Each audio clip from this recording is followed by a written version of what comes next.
effectivement, Antoine va se joindre à moi. On coordonne, disons, ce café digital. On en est au 4e épisode et je vais vous en expliquer brièvement le concept. Donc, je suis Frédéric Loretti, je suis en charge du développement commercial Oracle sur toute la Suisse. Antoine, effectivement, est mon homologue. Il couvre plutôt les solutions supply chain, logistique, donc manufacturing, industriel, également achat, quand je couvre moi-même les solutions plutôt finance au sens large, et ERP, bien sûr. Donc, le concept du café digital, l'ambition qu'on a mis au tout début, c'est de, finalement, on a 3 objectifs. C'est un, mettre en relation les acteurs du digital et la communauté économique genevoise. Ensuite, on veut aussi comprendre ensemble les enjeux du digital et ses leviers de croissance. C'est ce qu'on va faire aujourd'hui autour de la sécurité des données. Et on veut également faire de votre activité digitale une réalité. Voilà, ça, c'est vraiment les 3 principes fondateurs de ce café digital et la raison d'être de cet événement récurrent à la Chambre de commerce. L'histoire du... Alors, peut-être avant de lancer effectivement la thématique, on a décidé de construire progressivement une série de 6 épisodes sur 2017. On avait commencé par démystifier la digitalisation de l'entreprise, c'était au mois de mars. Ensuite, on avait travaillé le développement de la relation client, avec notamment Régis, qui se trouve dans la salle, et qui était intervenu. Piloter la logistique moderne, donc on avait Antoine et Pierre-Dominique qui étaient intervenus au mois de juin. Et là, aujourd'hui, on est à l'épisode 4, et cet épisode 4, il est né, finalement, des demandes des membres. C'est-à-dire qu'on a fait un questionnaire en juin, et finalement, la majorité a demandé à avoir un épisode 4 sur la sécurité. Donc voilà, on a construit cet épisode 4 avec nos experts d'Oracle, avec une experte de la protection des données, Isabelle Dubois, qui vont intervenir durant 40 minutes à partir de 9h10.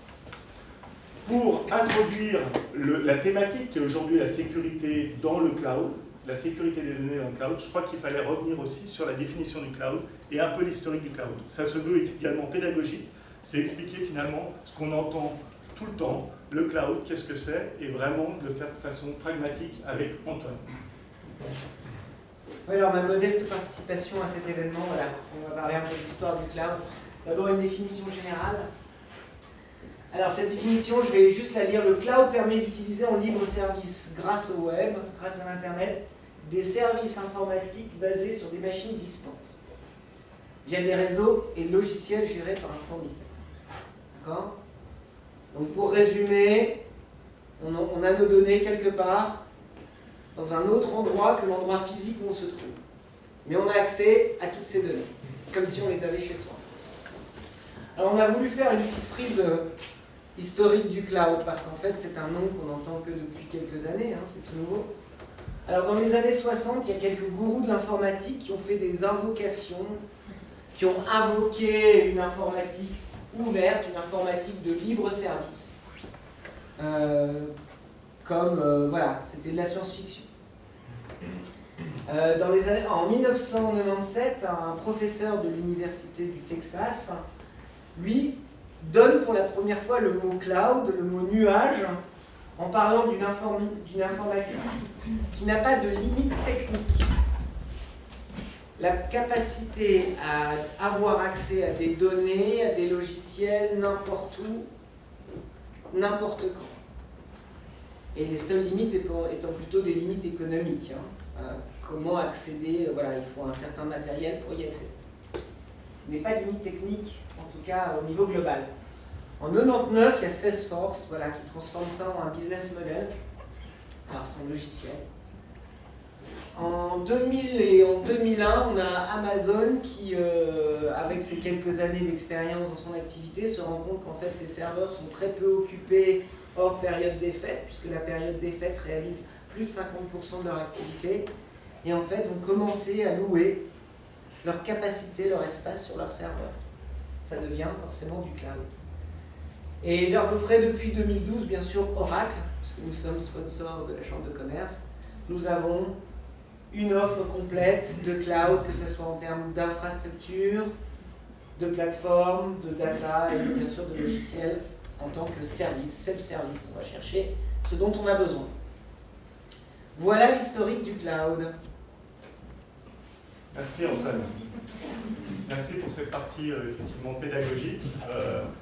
Voici donc l'agenda. Aujourd'hui, on a décidé aussi d'innover. On a décidé d'innover en faisant un jeu de rôle. Voilà, on a deux experts, architectes système et on va dire de transformation digitale et un technologiste cloud qui vont venir effectivement faire un jeu de rôle sur scène et discuter entre eux sur la base effectivement d'un scénario qu'ils ont construit. Donc je vous invite à les accueillir sur scène. On a Yvan Cognas et Céline Daoud. Donc Céline, c'est le premier qui est technologiste cloud. Et on a Yvan Cognas qui est architecte en transformation digitale chez Oracle. Donc deux référents que vous pourrez effectivement contacter dans le futur sur LinkedIn et également par email, par téléphone en direct. Voilà. On va peut-être rapidement se présenter avant de rentrer dans notre jeu de rôle. Donc je suis, comme Frédéric l'a présenté, je suis chez Oracle, je suis architecte, une fonction qui a l'air un petit peu technique et je m'occupe de l'architecture des systèmes d'applications chez Oracle pour les régions Europe, Moyen-Orient, Afrique, Asie, Pacifique, Japon, ce qui fait beaucoup de clients. Céline ? Oui, alors Céline Daoud, je suis Oracle, je suis architecte aussi. Tout le monde sur Oracle est architecte. Pas vraiment. Je suis basé sur Genève et je m'occupe surtout de l'aspect traitement des données. Donc à partir du moment où nos clients soumettent des données dans notre cloud, et il est important de leur expliquer ce que nous faisons de ces données, où est-ce qu'elles sont stockées, qui les gère, comment elles sont protégées, etc. Donc toutes les questions autour du traitement des données. Alors avant de rentrer dans le jeu de rôle qu'on va vous proposer maintenant, je voudrais aussi préciser qu'on parlait de mes activités Oracle. Je suis le directeur d'un programme exécutif à la HEG, qui est un programme dit CAS, donc un programme de formation continue dans la transformation digitale for business. Donc vous aurez certaines informations. Il y a des participants à ce programme qui sont dans la salle, j'en reconnais quelques-uns.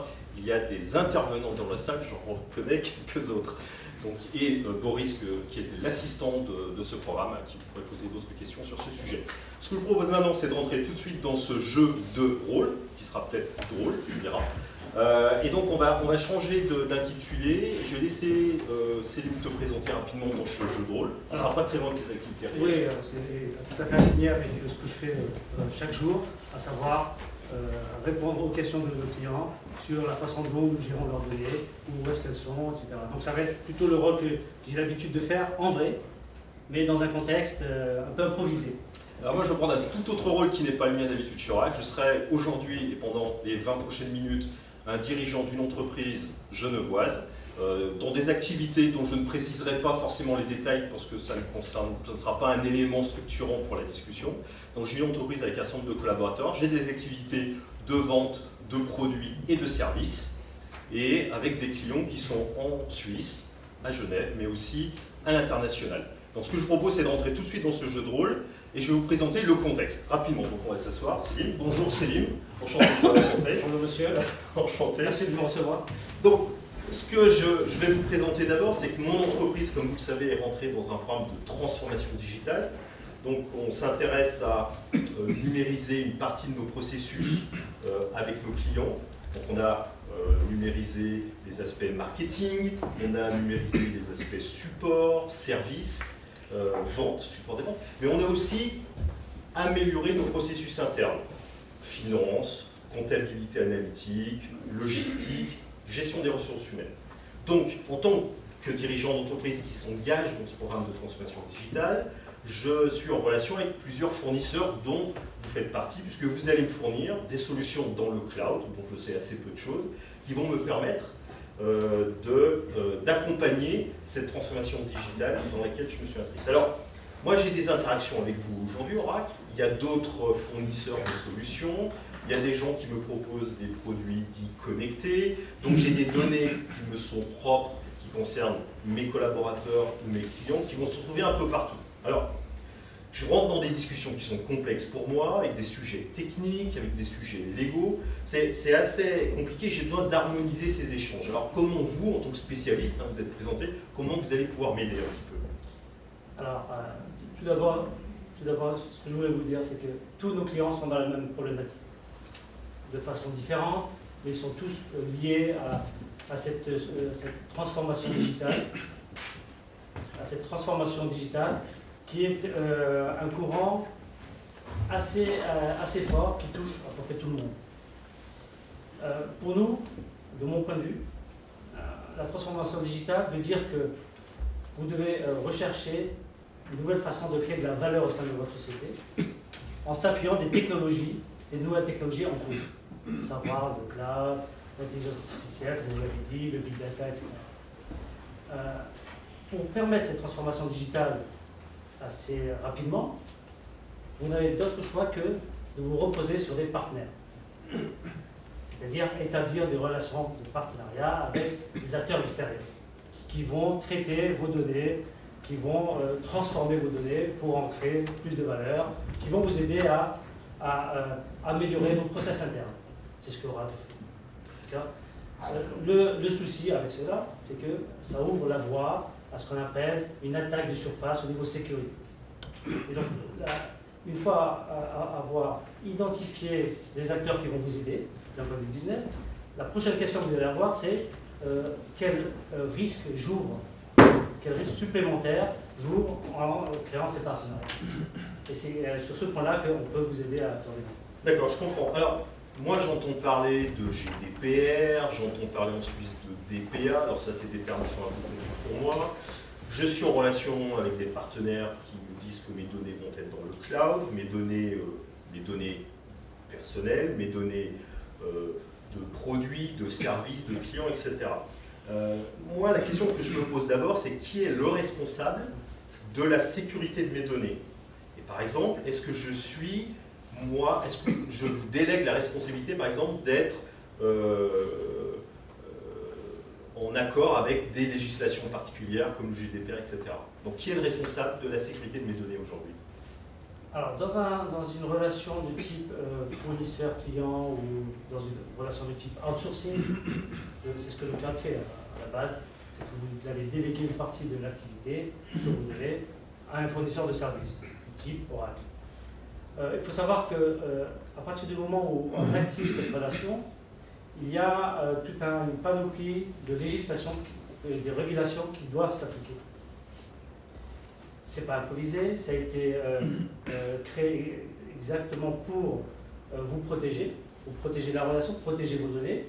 Et c'est dans ce cadre-là qu'a été créée la directive européenne sur la protection des données en 1995. Déjà avant, on a eu la convention 108, qui est une convention plus large sur la protection des données et l'échange d'informations. En Suisse, nous avons le DPA, la loi sur la protection des données, la loi fédérale sur la protection des données. Donc on a plus, à cela on rajoute toutes les industries qui vont amener leurs propres régulations. Nous, en tant que fournisseurs cloud, nous sommes obligés de nous conformer à ces lois, à ces régulations. Et on le fait d'une manière assez simple en fait. On propose un modèle de gouvernance de notre relation qui s'appuie sur en fait 3 contrats. Le premier, c'est le CSA, qui va définir la politique d'usage de notre cloud, ce que vous pouvez faire, ce que vous ne pouvez pas faire sur notre cloud, et les garanties que nous vous apportons, d'un point de vue général, sur toutes les données que vous allez transmettre. Ensuite, il va y avoir un autre contrat qui s'appelle le DPA, qui va concerner vos données personnelles. Dans ce DPA, très important, il va définir déjà quelles sont les données que vous allez transmettre dans votre cloud et ce que nous allons en faire. De quelle manière nous allons les protéger, quels sont les droits et les responsabilités de chacun. On va définir exactement le rôle de chacun. Vous allez être ce qu'on appelle un contrôleur de données. Les données vous appartiendront en tout temps. Et je reste le propriétaire de mes données. Vous restez le propriétaire et nous garantissons à travers ce type de contrat. D'accord. Moi j'ai entendu, quand j'ai un peu regardé, on parle de mesures techniques et organisationnelles. Voilà. Qu'est-ce que ça veut dire, les TOM? Exactement. Donc le troisième volet de ce contrat, ce sont les TOM. Ce sont des engagements techniques que nous prenons et organisationnels, et dont le but est de contrôler et gérer les données que vous allez nous transmettre. D'accord. On s'engage à mettre en place un certain nombre de mesures de type sécurité, donc toutes des mesures de sécurité du type contrôle des accès, l'encryption, le contrôle au niveau des accès logiques, physiques, toute une panoplie d'engagement contractuel vis-à-vis de vos données. Alors, comment moi je peux apporter la preuve de la bonne implémentation de ces mesures auprès de mes auditeurs, auprès de mon régulateur? Comment ça se présente? Comme je l'ai dit, notre relation va être gouvernée à travers un certain nombre de contrats. Ce contrat stipule, dans le DPA, stipule que vous êtes en droit d'obtenir un certain nombre de choses. Par exemple, des certifications que nous exécutons chaque année.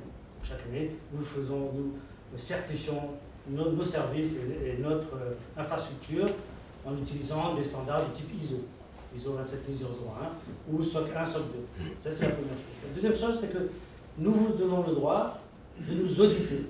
D'accord. Donc, en plus de nos engagements, vous avez aussi le droit de venir et vérifier que C'est-à-dire que je peux visiter par exemple le data center Oracle, qu'il soit en Allemagne, en Angleterre, absolument. aux Pays-Bas. Vous pouvez venir visiter non seulement les data centers, mais aussi les équipes opérationnelles. Vous pouvez aussi interagir avec nos équipes sécurité globale, celles qui définissent les politiques globales de sécurité. Donc vérifier que nous sommes alignés avec vos attentes. Alors, bon, ça m'amène à un deuxième sujet qui est qu'on parle des données, mais moi j'ai des données, elles n'ont pas la même valeur, elles n'ont pas la même nature. Alors, est-ce qu'on va protéger toutes les données de la même manière? Comment ça se présente? Alors, c'est un gros sujet. Hein. C'est un sujet qui traite de la classification des données. Alors, la première chose à faire, et nous conseillons à chaque fois à nos clients, c'est d'avoir une classification correcte des données. Ne pas surclassifier, mais ne pas sous-classifier. Il faut prendre en compte deux grosses contraintes. Légales, la régulation. Donc la législation qui s'impose à mon entreprise, à vous et à vos données. D'accord. Donc classifier vos données en fonction de la législation qui s'applique. Si vous faites du commerce, si vous faites de la finance, vous allez avoir une certaine réglementation à suivre. D'accord. En plus de cela, bien sûr, le DPA lorsqu'il s'agit de données personnelles. D'accord. La deuxième contrainte à prendre en compte, c'est les aspects business. À quoi vous servent vos données, de quelle manière il faut les protéger, de laquelle il faut protéger plus que l'autre. Et donc, déjà, avoir cette catégorie. Ensuite, identifier les risques liés à chacune des données. Alors, quels sont les critères? Comment je vais structurer cette réflexion? Est-ce qu'il y a des bonnes pratiques? Alors, c'est une pratique assez mature hein, dans ce domaine-là. Comme je l'ai dit, il faut d'abord avoir une méthode de classification. Il faut avoir un inventaire de risques associés à chacune. Alors là, on a un inventaire énorme. Hein, ça peut aller d'un risque financier, d'un risque opérationnel, d'un risque de réputation. Identifier, faire l'inventaire des acteurs déjà qui vont s'adresser à vos données. Les providers cloud typiquement, l'inventaire, la classification des données elles-mêmes, plus les risques associés à chacune d'elles. À partir de cela, vous allez définir, excusez-moi, laisse-moi terminer. Vous allez définir des critères de sécurité à proprement parler. Et on en compte trois, à savoir la confidentialité, l'intégrité des données et la disponibilité. D'accord, que je comprenne bien.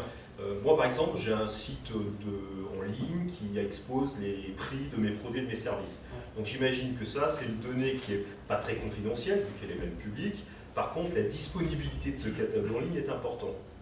En même temps, j'ai un système de gestion de mes ressources humaines.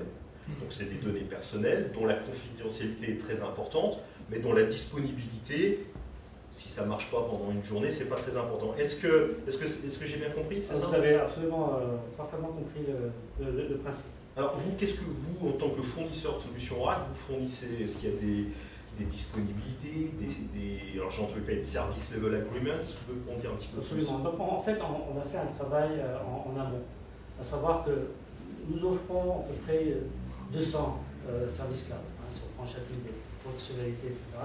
Et nous avons fait un travail sur le type de données qui allait être ingurgité par chacun de ces services. À partir de là, on a créé différents niveaux de services en fonction de l'application qu'on concerne. Une application critique pour votre entreprise aura un niveau de service élevé. aura une redondance prouvée, alors qu'un autre service qui peut s'accommoder d'une indisponibilité passagère aura un autre niveau de service. Et on va donc contractuellement s'engager sur ce qu'on appelle un SLA, c'est-à-dire un taux de disponibilité et de fonctionnalité, mais aussi sur des temps de restauration, de recouvrement suite à un désastre. Et au niveau de la confidentialité, on va s'engager sur des méthodes de protection de la confidentialité de ces données. On peut aller très très loin, hein, parce qu'on peut aller jusqu'à des encryptions très fortes qui impliquent vos équipes sécurité. Donc voilà, nous avons toute une panoplie qui va permettre d'ajuster correctement les niveaux de service à votre... Alors si on est un peu pragmatique, moi j'ai deux questions. Un, est-ce que je peux choisir avec Oracle la localisation des données, ou est-ce qu'elles sont quelque part que je ne peux pas maîtriser? Et deuxièmement, est-ce qu'elles sont isolées, mes données, de vos autres clients, des données de vos autres clients? Ah, très bonne question. Merci de m'avoir posé. Alors, nous appliquons une stratégie globale dans le cadre du cloud qui est celle du locataire isolé. D'accord. Donc si vous voulez, nous avons un immeuble, chaque appartement correspond à un client qui est isolé les uns des autres. Donc c'est une isolation logique, évidemment, sur une infrastructure partagée. L'avantage est que nous savons en tout temps où sont vos données. Elles ne sont pas disséminées à travers le cloud d'Oracle. La localisation physique est fixée au contrat. Je choisis Amsterdam, Francfort, Munich. Vous allez choisir une région et nous nous engageons à ce que vos données soient dans cette région et que le site de backup, par exemple, le reste, etc. Donc, alors c'est assez intéressant, ça veut dire que mes données sont dans une base de données. Alors Oracle, je considère que vous savez gérer ce genre de sujet, mais moi j'ai une question à propos de, c'est un peu comme un référentiel unique finalement, donc je suis dans un endroit unique. Si je décide de quitter Oracle demain, voilà, je veux partir, comment vous nettoyez mes données, comment vous supprimez mes données, est-ce que vous vous engagez, enfin, comment ça fonctionne, cette résiliation de contrat? Au niveau des engagements, bien sûr, dans nos contrats, nous incluons des clauses de résiliation qui sont en accord avec les best practices de l'industrie.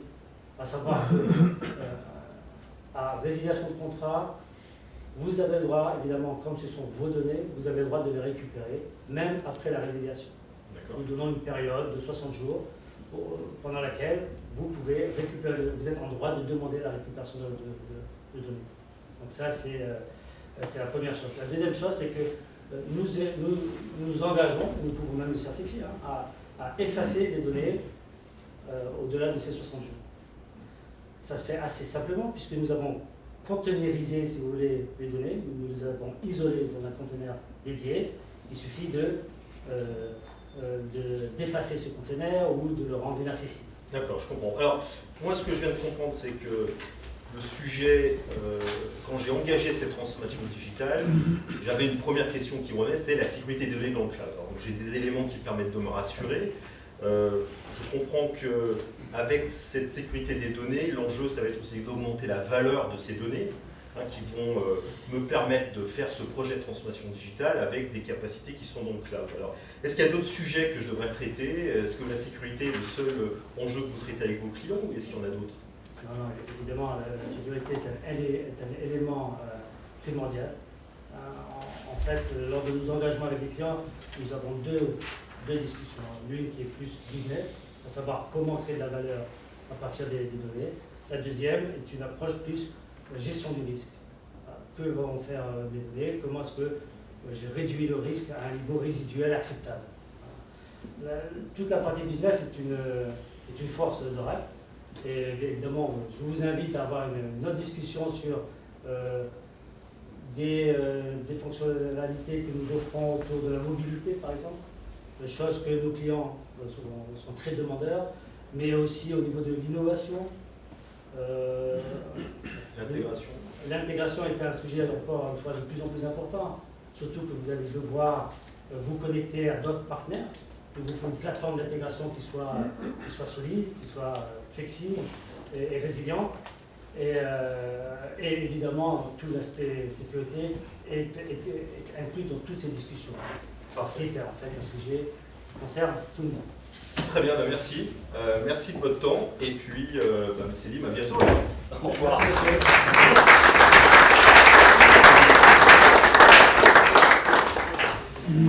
Donc très très bel exercice parce qu'effectivement c'est de la vie réelle, c'est un cas réel. Je pense que vous pouvez avoir la même discussion dès demain avec un prestataire et vous aurez sans doute les mêmes, finalement les mêmes échanges. Et on l'a vu, ça joue beaucoup sur la confiance. La confiance client-fournisseur, c'est indéniable. Elle apparaît là, elle a effectivement transpiré dans cet échange. Ils se connaissent bien, mais je pense qu'effectivement ils le font avec les clients aussi bien que ce qu'ils ont fait aujourd'hui.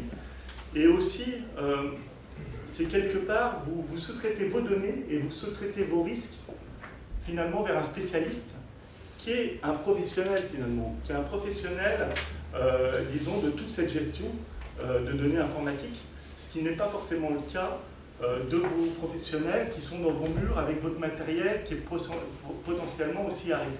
Voilà un peu aussi tout le, finalement aujourd'hui, pourquoi le cloud commence à vraiment être adopté de façon massive sur le marché. C'est parce qu'effectivement, il y a peut-être une sécurité qui est plus grande chez un partenaire fournisseur de services que dans vos propres murs. Et ça, on le voit aussi au quotidien, au niveau personnel, avec nos PC, avec nos rôles d'identité, etc.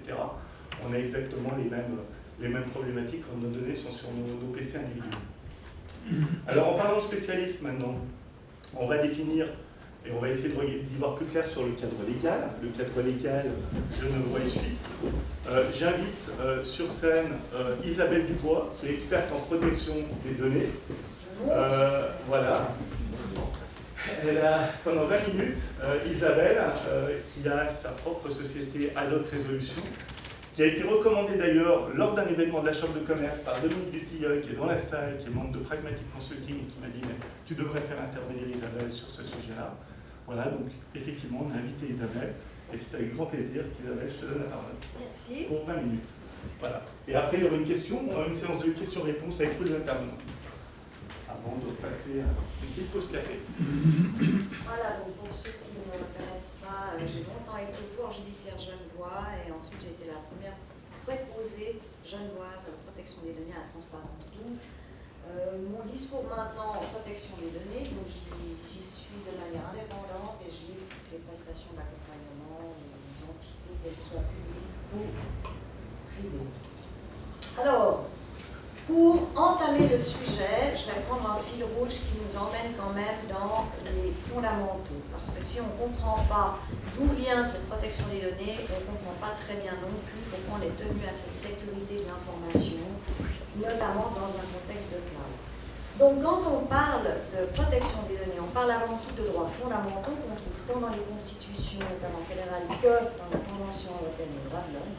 Et donc, on a un ancrage très haut dans la législation qui donne à tout un chacun le droit de ce que ces données lui soient traitées d'une manière conforme. On verra ce que conforme suppose. En l'occurrence, c'est exprimé comme ceci, protéger contre l'emploi abusif des données qui la concernent.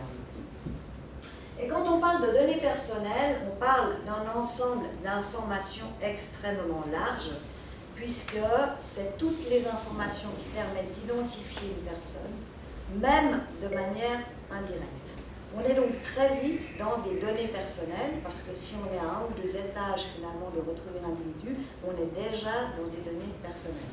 Raison aussi pour laquelle, lorsque les mesures d'anonymisation ne sont techniquement pas de haut niveau, on risque d'être toujours dans des données personnelles, puisque si on peut remonter facilement à l'individu, on est dans ce domaine-là. Et ce domaine des données personnelles est encore complété par un domaine plus étroit qu'on appelle les données personnelles sensibles et qui, elles, demandent un traitement encore plus sécurisé de par la loi. Et on voit que c'est large également. Je vous ai mis ici les catégories que la loi indique comme étant déjà des données sensibles. À ça, il faut ajouter le fait qu'on peut tomber dans cette escarcelle de données sensibles, même par contexte. Puisqu'on sait que des données sur la santé, ou bien sur les activités, ou les opinions philosophiques par exemple, et tout ce qui concerne la sphère intime sont des données personnelles sensibles, alors ma liste d'ouvrages empruntés à la bibliothèque contient des données personnelles sensibles. Ensuite, maintenant qu'on sait ce que c'est que des données personnelles, donc extrêmement large, comme les lois parlent de traitement des données personnelles qui doit être fait de manière conforme, il faut prendre en compte ce qu'on entend par traitement dans ces différentes lois. En l'occurrence, c'est tout le cursus de l'information qui sera du traitement. Donc de la collecte jusqu'à la suppression ou l'archivage de la donnée à la toute fin. Quoi qu'on fasse, voire qu'on ne fasse pas activement sur une donnée, sera du traitement de par ces lois. C'est pour ça que j'ai mis en exergue la conservation, puisqu'on va parler ensuite de l'externalisation à des fins d'hébergement, notamment.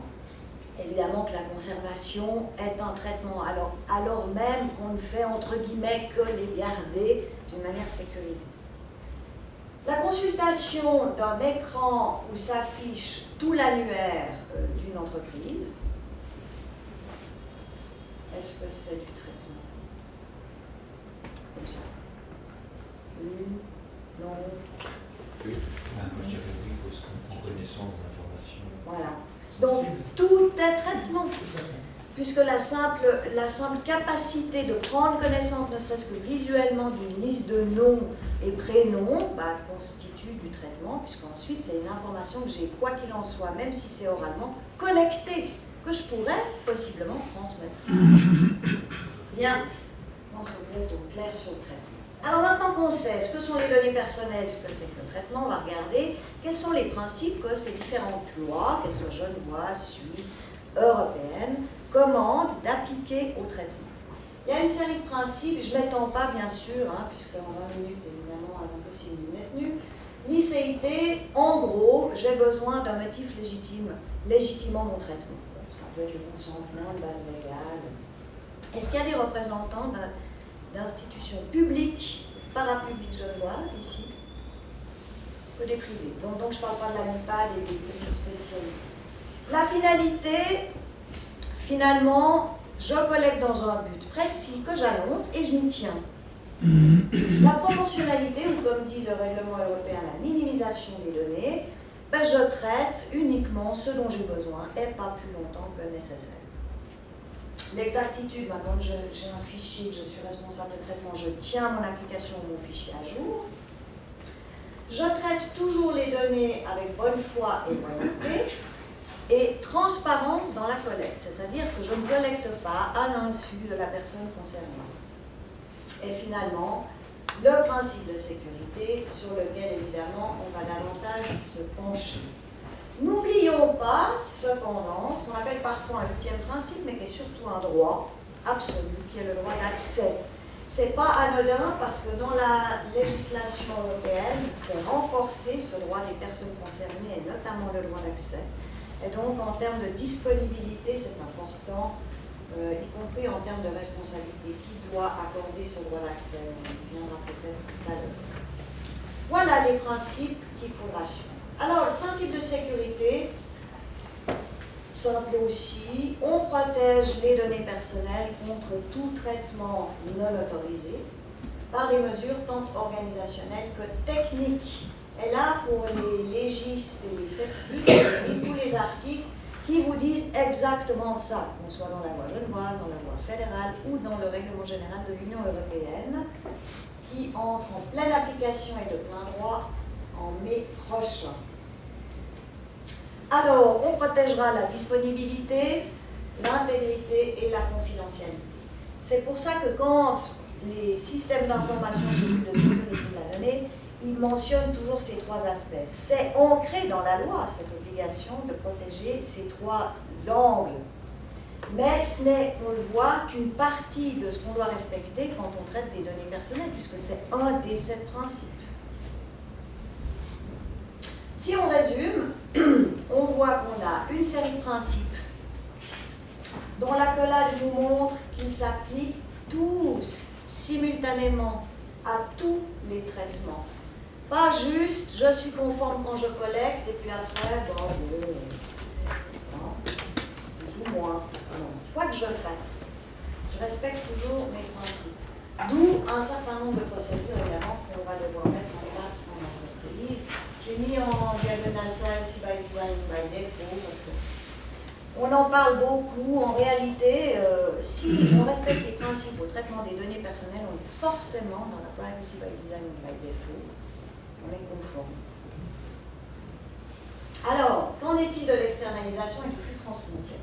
Donc, on sait que la communication est du traitement, que la conservation c'est du traitement, et on sait que les traitements doivent être sécurisés. Alors, comment est-ce qu'on fait quand on va externaliser ou transférer ces données à l'étranger?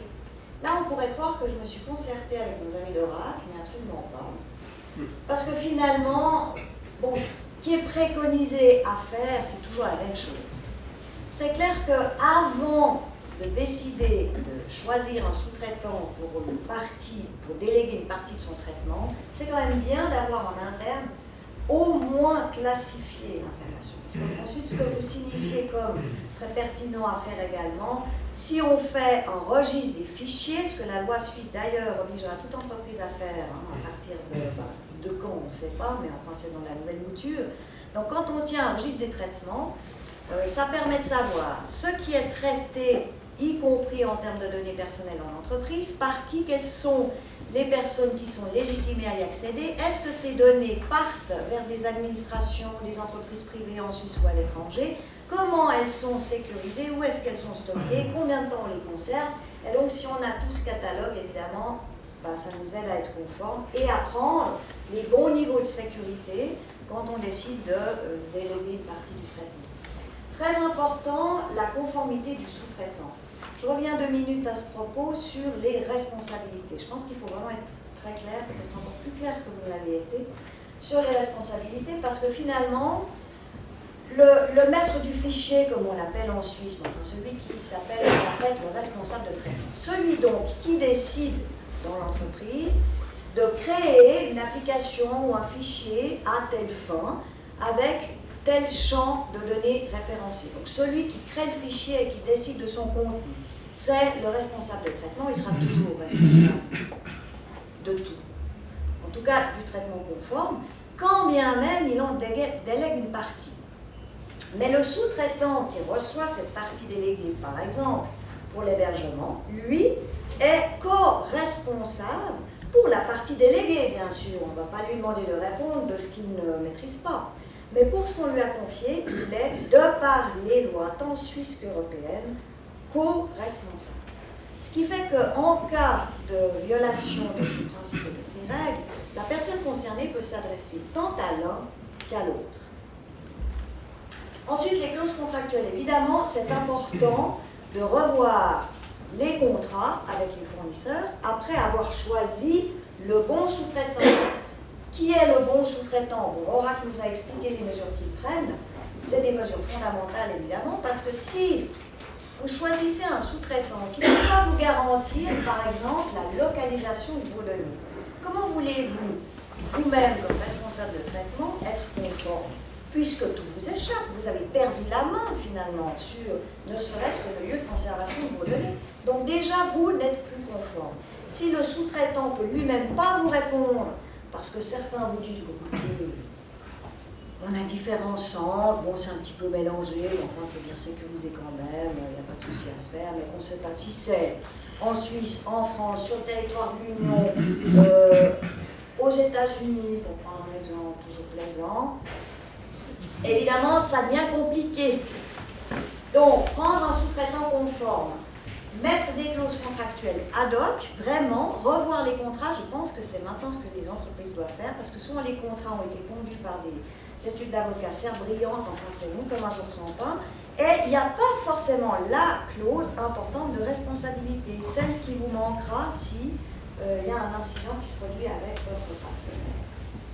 Et puis l'audit, parce qu'effectivement, les lois d'ailleurs vont maintenant dans ce sens, les responsables de traitement doivent pouvoir auditer les systèmes quand bien même ils ont été, la gestion en a été déléguée. Donc le fait de pouvoir aller sur place et y compris dans leur opérationnel, c'est un des moyens maintenant pour pouvoir dire à ce que vous appelez le régulateur, l'autorité de surveillance, en l'occurrence en Suisse le préposé fédéral. Voilà, j'ai pris toutes les mesures pour que mes données RH, clients, fournisseurs soient traitées d'une manière conforme, et je peux prouver que mon sous-traitant lui-même les traite d'une manière conforme. Voilà, j'en ai terminé. Il y a un espace question, je crois, donc on va se Exactement. concentrer sur ça. Oui. Bravo.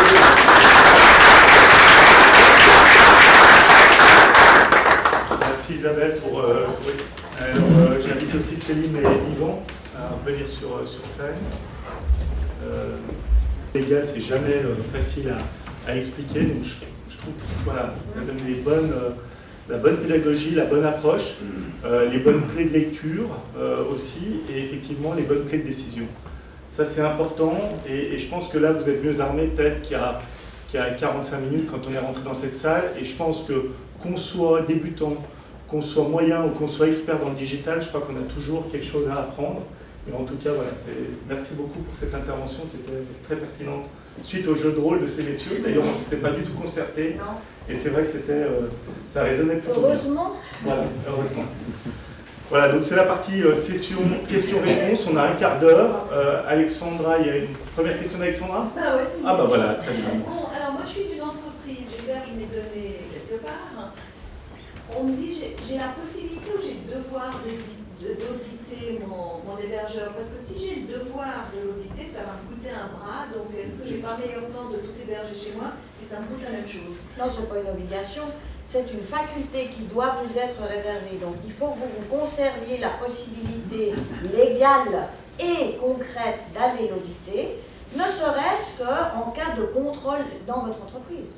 Que vous puissiez dire, bon, bah, un contrôle m'est annoncé, parce qu'heureusement, en Suisse, les contrôles se font d'une manière courtoise.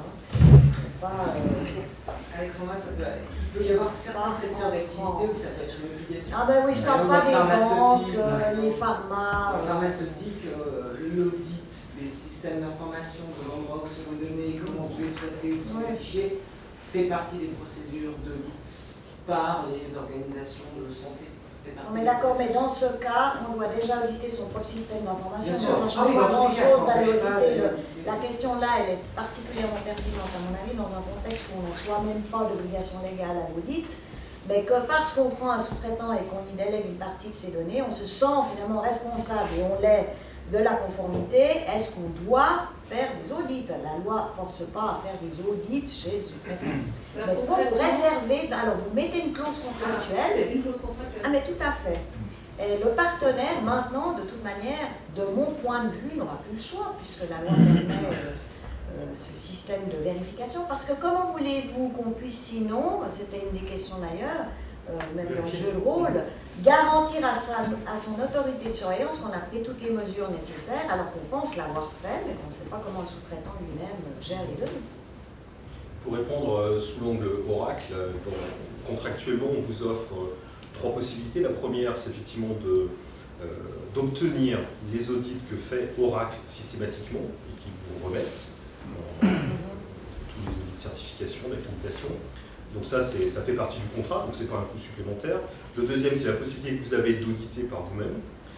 Et la troisième possibilité, c'est que dans certaines industries, ça a été dit dans le domaine pharmaceutique, c'est effectivement vrai aussi dans les services financiers, il y a certaines législations particulières qui vont au-delà de ce qu'exigent d'autres industries plus classiques. Et donc, par exemple, chez Oracle, nous avons mis en œuvre des clouds sectorisés, qu'on appelle Community Cloud, qui s'adressent à des communautés d'industrie particulières, comme l'industrie financière, et qui donnent donc de manière là aussi automatique et inclus dans les contrats d'Oracle, l'accès à des audits spécialisés dans notre industrie. Donc c'est jamais un coût supplémentaire, c'est une possibilité que vous avez d'auditer Oracle, et c'est un service inclus que se doit d'offrir un opérateur cloud comme Oracle par rapport à votre industrie s'il y a des audits particuliers, soit des audits plus classiques, on en a parlé, ISO, SOC, etc. C'est bon, merci. Une deuxième question? Oui. Alors déjà, c'était sympa l'histoire du jeu de rôle qui nous permet déjà de nous imprégner un petit peu de la situation. Ceci étant, moi je remarque que le principe de sécurité est établi depuis une base de départ, donc chez le donc le demandeur, donc là il faut raisonner en termes d'organisation, en termes de sécurité organisationnelle, et de l'autre côté on parle également de sécurité en termes de traitement de l'information et du stockage, et donc chez le prestataire final. Mais il n'est pas question, enfin on n'entend pas parler un petit peu de ce qui se passe entre les deux. Moi actuellement je reçois par exemple, comme beaucoup de personnes, des téléphones de sociétés que je ne connais pas, qui ont des données, qui ont eu accès à certaines de mes données, et qui viennent me solliciter pour tout et n'importe quoi. Et je ne sais pas où elles ont pris ces données, et puis finalement, c'est après réflexion, je me suis aperçu que dans certains sites, il y a des clauses étoiles, ces fameuses petites clauses étoiles qui disent que lorsqu'on quitte, la société peut envisager de faire des copies de données, ou même si elle nous garantit qu'elle est effacée, elle nous garantit qu'il y a une copie de nos données et qu'après, elles vont traiter ces choses comme elles le veulent. Et là, je vais prendre un exemple concret. J'ai une connaissance qui est partie aux États-Unis, au moment de passer la frontière, il y a des données qui ont arrêté pour complément d'information parce qu'ils ont une donnée sur Facebook et c'est ces fameux mots-clés qu'il a utilisés sans le savoir et qui auraient pu faire penser qu'il était en visite pour prévoir un attentat, je ne sais pas quoi. Donc le type est passé à la lunette, il est sorti. Malheureusement. Je vais répondre précisément à votre question. Avant, il y a une partie dans votre question qui est intéressante, qui était une façon dont on a abordé dans le jeu de rôle, c'est qu'en termes d'interlocuteur, vous l'avez compris, et c'est mon rôle de chef d'entreprise dans le jeu de rôle qu'on a joué, c'est pas un responsable informatique de l'entreprise qui dialogue avec son interlocuteur oral. Et ça, c'est déjà un premier point qu'on voulait préciser, qui est un point structurant. C'est que dans cette relation où il y a des aspects technologiques, des aspects d'informatique, des aspects de processus, il est important qu'il y ait soit le chef d'entreprise qui est engagé, c'est sa responsabilité, soit un interlocuteur particulier qui n'est pas forcément responsable informatique, mais qui est un responsable de la sécurité du système d'information. Alors, sur les aspects utilisation des données, là je laisserai parler les spécialistes législateurs sur le sujet. Chez Oracle, il y a une notion importante il y a une législation qui se met en place qui est sur le consentement. Et sur une utilisation, ça a été d'ailleurs dit, minimisation, c'est-à-dire un usage correct de l'information et une finalité précise.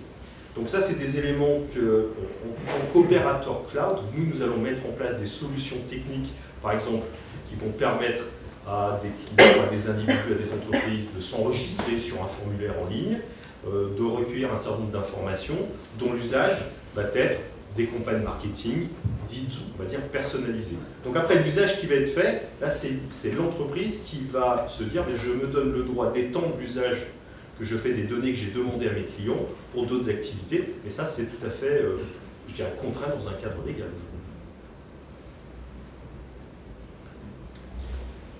Oui, en effet. Seulement concrètement, quand vous devez signer un contrat qui est accompagné de conditions générales, ben c'est souvent après coup que vous découvrez qu'en réalité, le partenaire, je pense pas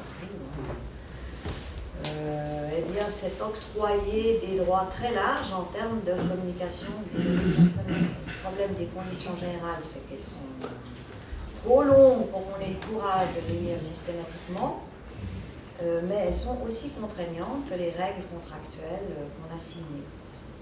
Alors maintenant, ce qui est intéressant à observer, c'est que les grands, toujours les mêmes GAFAM, qui finalement règnent en maître sur un certain territoire, commencent pour des raisons certes commerciales, mais finalement peu importe les motifs, à venir vers des solutions qui sont plus conformes parce que l'état d'esprit maintenant des personnes concernées, notamment sur tout le territoire de l'Union et la Suisse, est de ne plus se laisser traiter de la sorte.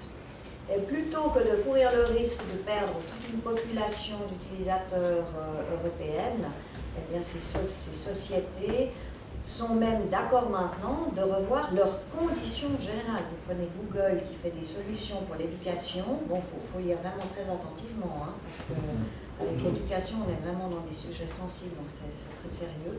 Mais offre maintenant des solutions qui sont contextualisées en fait aux exigences de l'Union européenne et de la Suisse, avec des conditions générales revues, et un engagement à la conformité et à suivre des règles qui sont suisses ou européennes. Donc, ça, c'est, je dirais, pour encourager monsieur à ne pas perdre espoir. Maintenant, sur la question même que vous souleviez, ben, c'est clair que votre nom, vos coordonnées ont été, si tout va bien, données, plus vraisemblablement vendues. Et puis, ben, la personne que vous avez au bout du fil et que vous n'avez pas sonné, ce que vous pourriez lui dire, et la seule chose finalement, c'est merci de me supprimer de votre liste. Puisque finalement, quand il vous téléphone, c'est qu'il a reçu soit tout ou partie d'un fichier, soit qu'il en a créé un en agglomérant des données reçues de gauche et de droite. Et quand il fait ses appels de démarchage, puisqu'on est là, il a son propre fichier finalement. Et donc il est tenu par les mêmes règles que tout responsable de traitement. Notre droit de personnes concernées à la suppression des données peut être exercé ici. Alors, si les sociétés sont correctes, elles prennent acte et elles vous suppriment. Parfois, on est houspillé par des sociétés où on se tue à dire au téléphone « veuillez me supprimer de la ligne », mais on a tout le temps une personne incompétente dans le sens qui n'a pas la capacité, même physique, d'aller détruire la donnée, donc le téléphone revient. Après, il y a toute la menace de plainte pénale, ça marche bien, moi je fais comme ça. Moi je suis en téléphone, c'est pas très élégant, je suis d'accord, mais enfin quand ça fait 4-5 fois que vous dites je vous ai déjà dit mon désintérêt à la chose et je vous demande de supprimer vos fichiers, il n'y a plus que ça qui fonctionne. Parce qu'on peut déposer plainte pour usage abusif des données, le non-respect.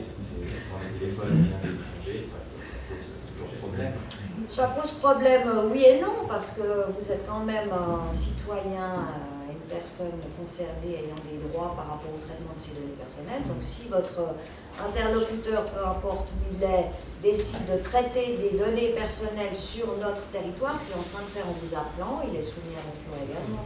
Donc vous pouvez lui demander, mais c'est la seule chose qu'on puisse faire, effectivement. Maintenant, dernière question. Pour en revenir à un cas concret aussi, avec l'histoire de la HSBC, où la personne s'est permis de sortir avec un disque, avec toutes les données qu'il a pu revendre à des États, l'Allemagne, la France et autres. Et ces États se sont permis de venir voir un petit peu ce qui se passait chez nous, ce qui a été jugé et condamné. Où est-ce qu'on en est aujourd'hui par rapport, quel est le poids de la Suisse à pouvoir faire valoir les décisions de justice qu'elle prend à l'international?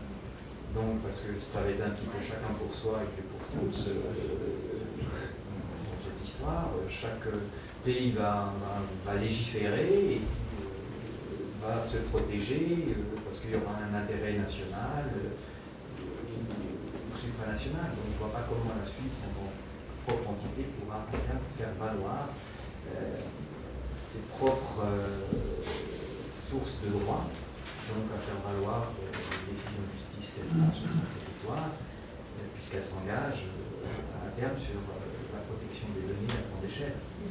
C'est pas tellement un problème de droit, c'est un problème de pouvoir. Parce qu'en l'occurrence, certains gouvernements passent outre les jugements définitifs de dernière instance. Mais ça, c'est pas un problème de juriste. Si je puis étendre un petit peu cette discussion sur un angle un peu plus, pas technologique, mais un peu plus pratique, on est entouré aussi de pays qui ont des exigences très fortes en termes de localisation des données personnelles. J'entends par exemple la loi N242 en Russie, qui impose que toutes les données personnelles concernant les citoyens russes soient physiquement stockées en Russie. Bien, vous le disiez, en termes de pouvoir, c'est excessivement puissant. Et ce qui amène par exemple des opérateurs comme Oracle à fournir des solutions qui ne sont plus dans un cloud qu'on appelle public, avec des data centers en dehors par exemple de la Russie, mais dans notre cas, nous offrons le même type de service sur on appelle des machines cloud qui sont physiquement stockées chez nos clients qui doivent respecter des législations et des régulations particulières. je parlais de la Russie, évidemment de la Chine, évidemment de l'Arabie Saoudite, etc. Donc on est confronté, nous en tant qu'opérateur cloud, à respecter et je dirais à supporter le respect de nos clients de ces législations en fournissant des solutions qui sont, nous on appelle ça hybrides.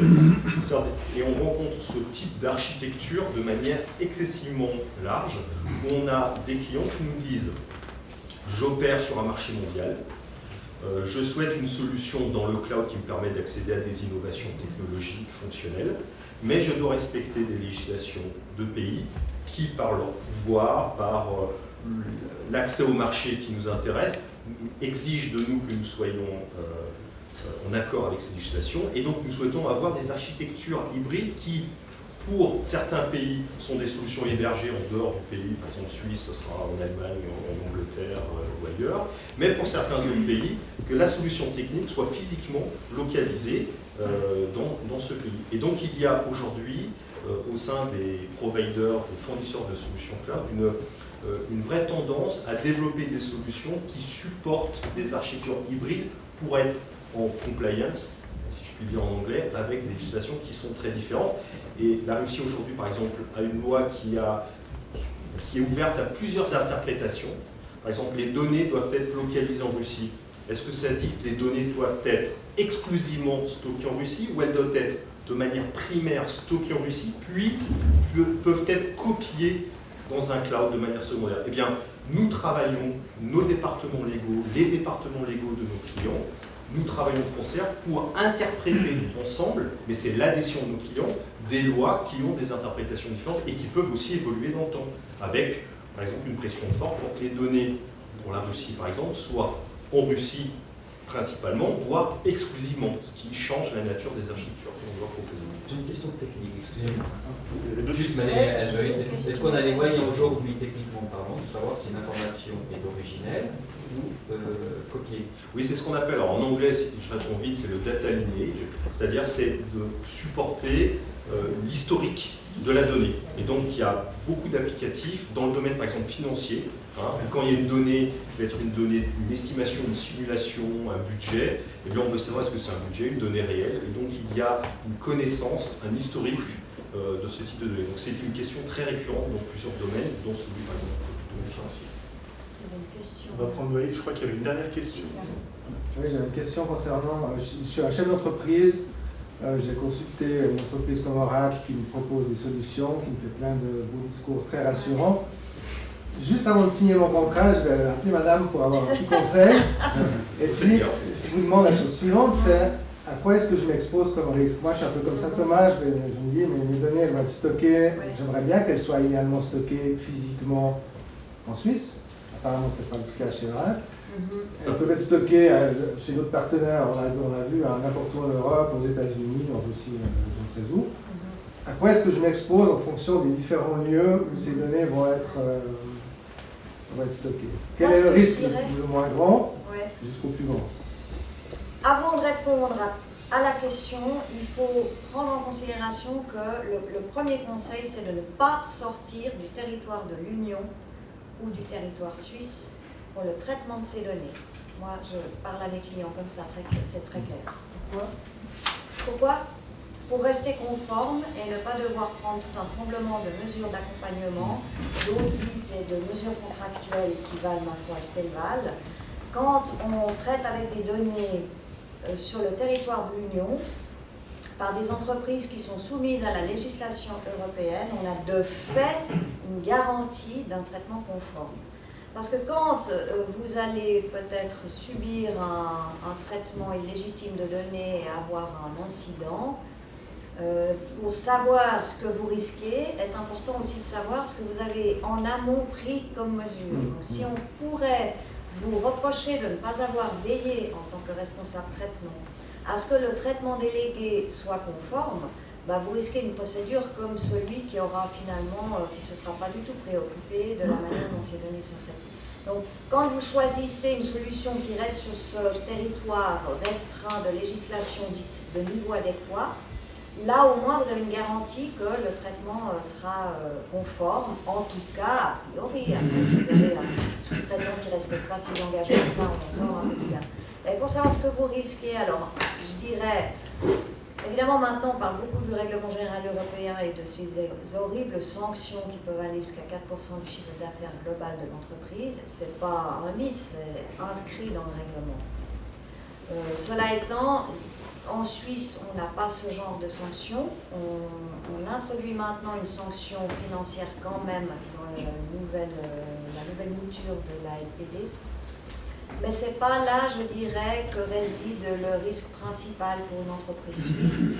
De mon point de vue, le risque principal, il est en termes d'image et donc de procédure judiciaire. Si vous avez, disons, un ancien employé avec lequel ça s'est mal terminé, qui se transforme en citoyen éclairé et qui fait valoir ses droits jusqu'au tribunal fédéral, si vous n'avez pas pris en amont les mesures pouvant garantir que le nécessaire a été fait pour un traitement correct de ces données personnelles, vous allez perdre la procédure, clairement.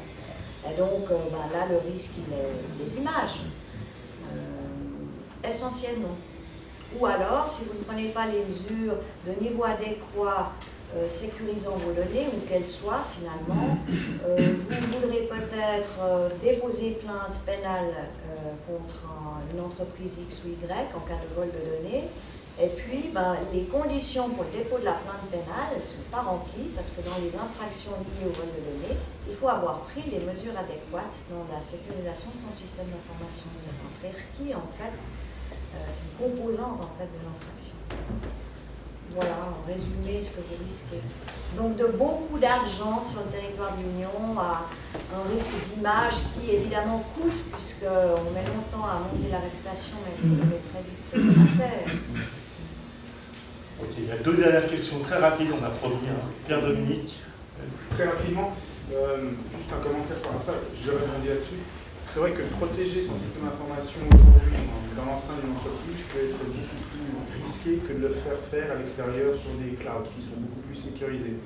Les DRP et autres, dès qu'on veut les mettre en place en interne, ça veut dire qu'on va avoir des coûts extrêmement importants. Dès qu'on passe sur du cloud, on minimise ces risques-là et on s'assure qu'on prend les bonnes mesures. Et c'est la règle un petit peu qui s'impose aujourd'hui par rapport à tout vouloir centraliser et avoir des documents internes. Je prends un exemple très simple, c'est les documents papier.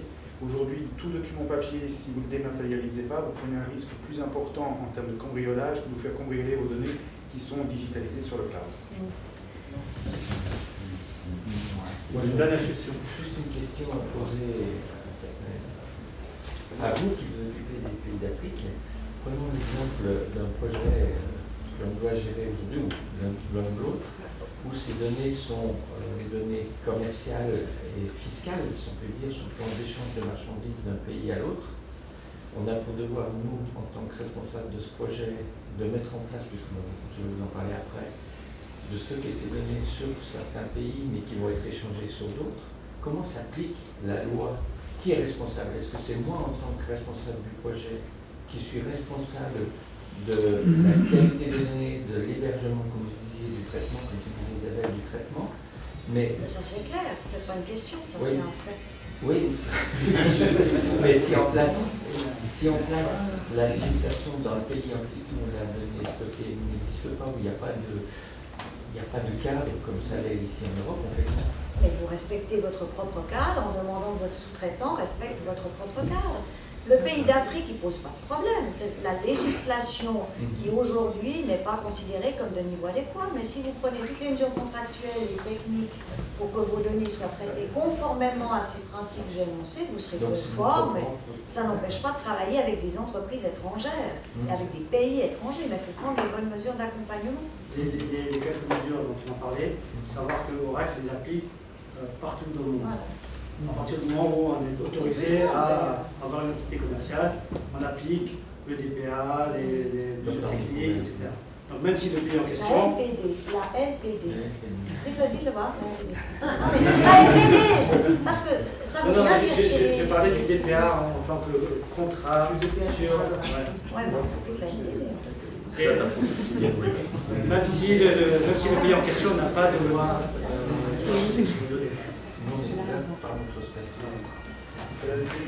Vaste sujet. Thierry, Frédéric, est-ce que cet excellent séminaire et son contenu, on pourra le retrouver éventuellement sous forme digitale sur nos écrans? Sur le cloud. Ah oui, on va le retrouver sur le cloud, exactement. Parfait. Moi, j'ai Non, jamais Isabelle a vu déjà remis sa présentation, effectivement, elle va pouvoir la partager. On va gérer ça avec Nathalie. On mettra des liens sur le site du Café Digital numéro 4. Effectivement, il y aura aussi la vidéo du jour si vous voulez revoir des éléments. Donc, merci beaucoup à tous les trois. Bravo. Vraiment.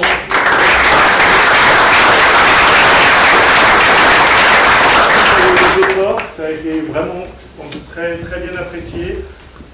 On va, comme toute série, on va continuer la série avec les épisodes 5 et 6. Il faut savoir que la série du Café Digital 2017 s'arrêtera en décembre, le 12 décembre, et comme toute bonne série, on aura les 2 épisodes le même jour. On partagera ensemble notre année digitale 2017, donc on aura des témoignages de membres, des témoignages de partenaires, des témoignages de clients qui vont effectivement dire un peu ce qu'ils ont fait dans le digital cette année 2017, et on vous donne rendez-vous après pour 2018 pour de nouveaux cafés. Voilà. Merci.